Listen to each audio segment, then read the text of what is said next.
Shalom saudara, pada kesempatan ini saya ingin membahas sedikit tentang apa yang menjadi salah pengertian orang percaya selama ini tentang harta kekayaan. Saudara, satu pihak kita sering mendengar bahwa ada orang berkata, bila engkau percaya pada Tuhan Yesus, menerima Dia sebagai juru selamat, maka engkau adalah anak raja. Kemudian engkau akan mendapatkan kekayaan, hartamu akan bertambah, kekayaan bertambah, diberkati terus-menerus. Bahkan dulu ada pendeta mengatakan kalau engkau mau memiliki BMW, engkau keliling BMW 7 kali, berdoa, pegang, sentuh, itu jadi milikmu. Di pihak lain kita mendengar bahwa jika engkau percaya kepada Tuhan Yesus, engkau akan menderita, engkau akan sengsara, dan sebagainya, dan sebagainya. Setelah saya tidak katakan ini benar, ini salah. Tetapi yang pasti, saya mau menjamin, jika engkau percaya pada Tuhan Yesus, engkau mendapatkan keselamatan. Soal kekayaan, belum tentu. Masa dengan keliling BMW, kemudian berdoa, engkau sudah punya BMW itu? Enggak mungkin lah, saudara. Mana ada seperti demikian. Kemudian juga, kalau untuk kesengsaraan seperti itu kita tawarkan, tentu orang takut percaya pada Tuhan. Tetapi yang bagi saya yang pasti adalah, bila engkau percaya kepada Tuhan Yesus, engkau akan mendapatkan keselamatan itu. Hidup yang kekal. Hidup bersama Tuhan Yesus di sorga sana. Tapi kembali lagi kepada kekayaan. Apa itu kekayaan, saudara? Kekayaan adalah sesuatu yang lebih daripada kita tentunya. Di atas cukup. Kalau cukup masih pas-pasan. Tapi kalau sudah kekayaan itu berarti lebih. Nah, saudara dikasih Tuhan, seringkali banyak umat Tuhan diajarkan tentang penderitaan, kesusahan, sehingga mendadak dia mendapatkan harta kekayaan, kaget dia, saudara. Saya mencatat di sini demikian, saudara. Saya mencatat bahwa orang percaya tidak dilarang untuk menjadi kaya. Hidup di dunia ini kita perlu berjuang, saudara. Benar, kita tidak boleh mengejar kekayaan melebihi firman Tuhan, melebihi Tuhan. Namun kita mesti ingat bahwa di dunia penuh persaingan, kita mesti berusaha bekerja keras. Yang penting, jujur. Yang penting, lakukan hal yang tidak bertentangan dengan firman Tuhan. Seorang bisnismen, bisnis dengan baik, takut akan Tuhan. Seorang pekerja, pekerja keras, takut akan Tuhan. Seorang yang mengadakan usaha dagang dan sebagainya, pokoknya semuanya dilakukan dengan takut akan Tuhan. Dan kalau dia berhasil jadi kaya, tidak masalah. Bukan dosa. Tapi yang menjadi masalah adalah pada waktu kita kaya, pada waktu memiliki kekayaan, seringkali sebagai anak Tuhan tidak tahu mempergunakan kekayaannya.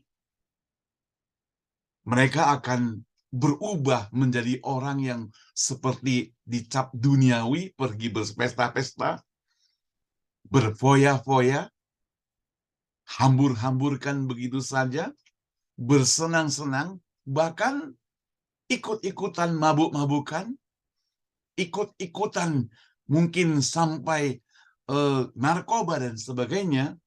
Nah, ini yang merupakan kesalahan total. Saudara, firman Tuhan katakan di dalam 1 Tawarik pasal 29 ayat 12 berbunyi demikian. Saya bacakan buat kita, saudara. 1 Tawarik 29 ayat 12. Sebab kekayaan dan kemuliaan berasal darimu, dan engkaulah yang berkuasa atas segala-galanya. Dalam tanganmu lah kekuatan dan kekayaan.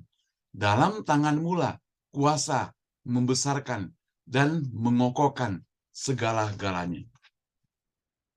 Jadi kekayaan, harta benda berasal dari Tuhan. Kita berjuang keras, Tuhan berkati, semua berasal daripada Dia. Kita tidak lagi berpikir kekayaan itu hanya untuk kepentingan diri sendiri. Tapi sekarang yang kita perlu pikirkan adalah bagaimana kekayaan kita itu bisa menjadi berkat buat orang lain juga. Bisa dipergunakan untuk kemuliaan nama Tuhan.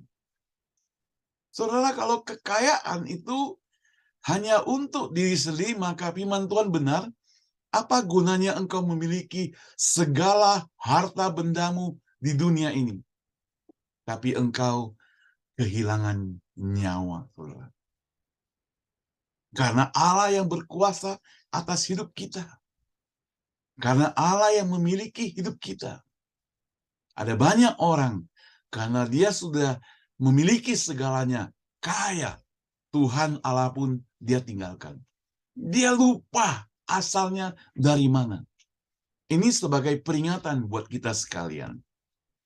Nah, saudara, kalaupun hari ini kita tidak kaya raya, tapi kita diberkati oleh Tuhan. Karena kekayaan dengan berkat, dengan hidup dalam Tuhan itu semuanya berbeda. Orang yang hidup di dalam Tuhan, diberkati oleh Tuhan, tidak harus kaya, saudara. Sekali lagi, orang yang hidup dalam Tuhan, diberkati oleh Tuhan, tidak harus kaya. Dia bisa dapatkan kesehatan, dia bisa dapatkan kesukacitaan, dia bisa dapatkan kebahagiaan, dan terutama keselamatan itu yang paling penting, saudara.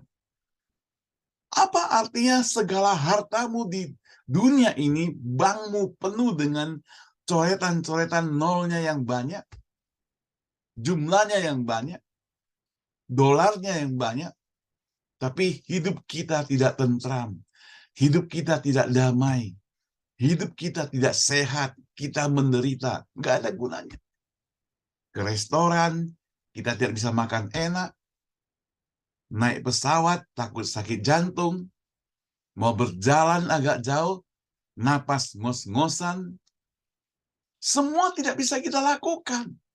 Hanya bisa berdiam di rumah, obat menjadi teman saudara, lewati hari demi hari, dan pikiran menjadi kacau memikirkan kekayaan, belum lagi cara mewariskan ke anak-anak, membuat pusing, masih sakit saja, anak-anak sudah memperebutkan harta, tambah pusing, tambah bingung, tambah stres.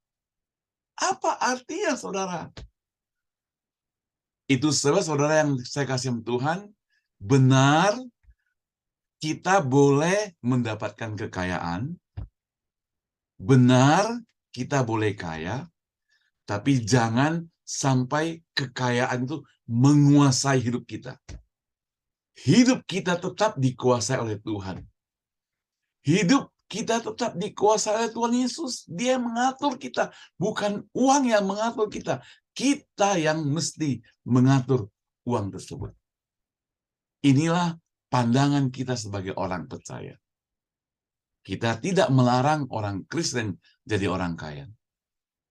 Kita boleh berjuang keras. Sekali lagi, saudara, dengan jujur, dengan takut akan Tuhan, tetap memuliakan Tuhan, berjuang dengan tidak melanggar firman Tuhan, dapatkan harta kekayaan, kita boleh pakai untuk kemuliaan nama Tuhan. Silakan, saudara, tetap semangat, tetap berjuang, Tuhan Yesus memberkati kita sekalian. Amin, saudara. Mari kita berdoa. Bapa di surga, kami bersyukur kepadamu kalau Engkau memberkati dengan segala harta kekayaan buat kami. Sehingga kami bukan hanya pakai untuk kepentingan kami sendiri, tapi kami boleh pakai untuk orang lain. Semua untuk kemuliaan Tuhan.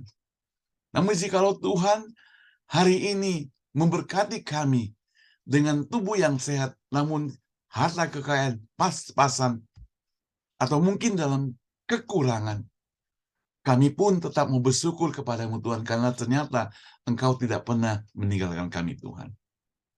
Tuhan, biarlah dalam segala hal, ketika kami kaya, ketika kami cukup, atau bahkan ketika kami kekurangan pun, kami bersyukur kepadamu Tuhan. Dengan demikian kami tahu bahwa kami punya Tuhan. Dan Tuhan memantau hidup kami. Kami tidak dikuasai oleh harta kekayaan. Waktu kita jatuh miskin, karena kekayaan menguasai kita, kita menjadi tidak ada sejahtera. Kita menjadi sedih. Kita menjadi orang yang stres berpikir dan sebagainya. Tetapi Tuhan, yang keadaan tersebut tidak akan menguasai hidup kami. Yang akan menguasai kami adalah Engkau Tuhan. Baik kami kaya, baik kami miskin, keadaan itu tetap tidak akan mempengaruhi kami. Kami tetap akan bersukacita di dalam Engkau Tuhan. Dengar doa kami. Dalam nama Tuhan Yesus kami berdoa. Amin. Tuhan Yesus memberkati kita sekalian, saudara.